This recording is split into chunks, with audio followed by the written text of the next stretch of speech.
سلام دارم خدمت مخاطبین چنل تارتالیتو. امیدوارم حال دلتون خوش باشه. اومدیم سراغ ربات ورتوس که قراره در تاریخ 17 ژانویه لیست بشه، یعنی تاریخ 2 روز دیگه، و در تاریخ 15 ژانویه که امروز هسته شما میتونید برداشت توکن هاتون به سوی صرافی‌های متمرکز رو انجام بدید. حالا این یعنی چی؟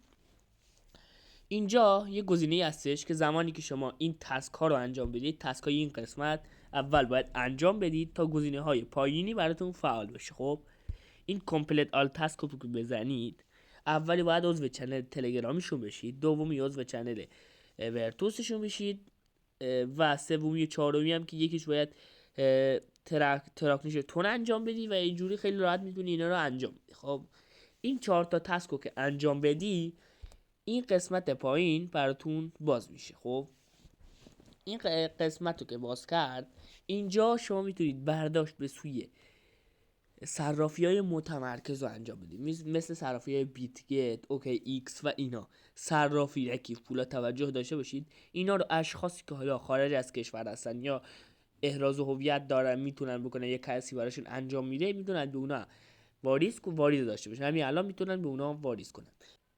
و کسانی که حالا این صرافی ندارن باید چیکار کنن؟ اون اشخاص باید منتظر بمونن تا تاریخ لیستینگ این توکن که اونو واریز کنن به کیف پول تونکیپرشون یا کیف پول های دیگه که الان اینجا بیاین نوشته روز لیستینگ 17 ژوئن، برداشت به سوی صرافی های متمرکز 15 ژوئن، اسنپ شاتش هم که 13 ژوئن انجام شده. خب این از این قسمت. پس چی شد؟ پس شما باید منتظر بمونید تا تاریخ 2 روز دیگه این تسک ها رو حتما قبلش انجام بدید. توجه داشته باشید که این تسک رو انجام بدید. الان چون من توکن خیلی کمی دارم نمیصرفه تراکنش تونل رو انجام بدم، باید منتظر بمونم تا زمانی که لیست شد ببینم که با این بالانسی که من دارم این تسکو نیاز انجام بدم یا نه. اما شما اگر مقدار توکنتون بالاست حتما این تسکو انجام بدید. خب تا این گزینه براتون فعال بشه و زمانی که حالا لیست شد تو کامنت هم حتما بگید چقدر بالانس شما چقدره داخل ورتوس، و اون موقع میتونید که توکنتون رو برداشت کنید.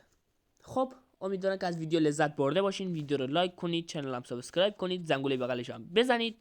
تا ویدیو بعد، خدا نگهدار شما.